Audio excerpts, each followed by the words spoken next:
मैंने कभी किसी औरत को खुद से इतना सख्त होते नहीं देखा। अपने पति को खुश रखने के लिए उसने 4 सालों तक एक परफेक्ट फिगर बनाए रखा। हर रोज खुद को टेप से नाती और अगर एक टुकड़ा के एक ज्यादा खा लिया तो अपनी बेस्ट फ्रेंड को खींचकर 3 घंटे वर्कआउट करती। नतीजा 2 बच्चों के बाद भी उसकी बॉडी बिल्कुल परफेक्ट थी।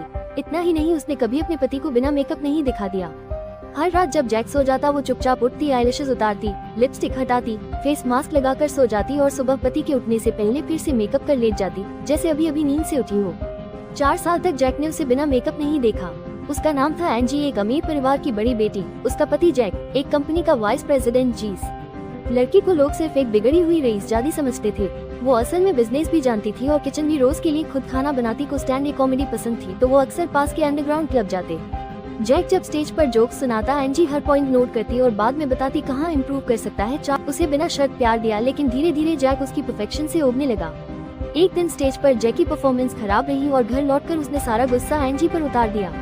एंजी ने रिश्ता बचाने की बहुत कोशिश की, बच्चों के लिए भी झुकी रही, लेकिन जैक अब नई जिंदगी की तलाश में था और एक दिन वो चला गया एक ऐसी सेक्रेटरी के साथ जो पेंसिल तक करना नहीं जानती थी। एंजी को खुद पर हंसी आई, इतना सा करने के बाद भी हार गई, लेकिन जब जैक ने मुड़कर भी नहीं देखा तो दिल में कसक रह गई। उसने माँ बाप को सब बताया। माँ ने कहा थोड़ा सोचो, शायद गलती तुमसे हुई हो, और पिता उन्होंने डांटते हुए कहा मैंने पहले ही मना किया था।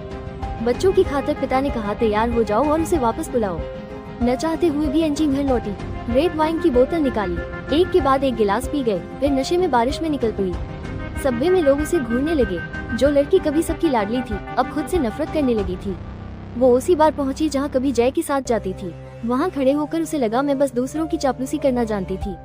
नशे में उसने स्टेज पर जाने का फैसला लिया, माइक पकड़ा और बोली ये टॉयलेट स्टेज के पास क्यों बनाया है? अंदर से हर आवाज यहाँ तक आ रही है। ये उसकी पहली परफॉर्मेंस थी, लेकिन उसकी कॉमिक टाइपिंग और सच्चाई ने सबको हंसा दिया है। उबार के मालिक लोमे उसकी परफॉर्मेंस देखकर हैरान रह गई, लेकिन स्टेज पर बिना परमिशन के परफॉर्म करने की वजह से पुलिस ने उसे और एक और कॉमेडियन को अरेस्ट कर लिया। उसी रात लोमे ने जमानत दिलवाई क्योंकि वो चाहती थी कि एंजी उसकी पहली महिला स्टैंड अप कॉमेडियन बने, लेकिन एंजी ने मना कर दिया। अभी तक जय का साया नहीं छोड़ रहा था। टैक्सी से घर लौटते हुए उसे पता चला कि जैक जाते जाते एक ऐसा भी नहीं छोड़ गया, सिर्फ एक नोटबुक छोड़ गया जिसमें उसके लिखे हुए जोक्स थे। उसी पल एंजी को एहसास हुआ मुझे स्टेज पर किसने रोका है। अगले दिन वो फिर उसी क्लब गई, दूसरों की परफॉर्मेंस देखी और सोचा मैं इनसे बेहतर कर सकती हूँ। उसने लोमे से कहा मैं तैयार हूँ, मुझे स्टैंड अप सीखना है।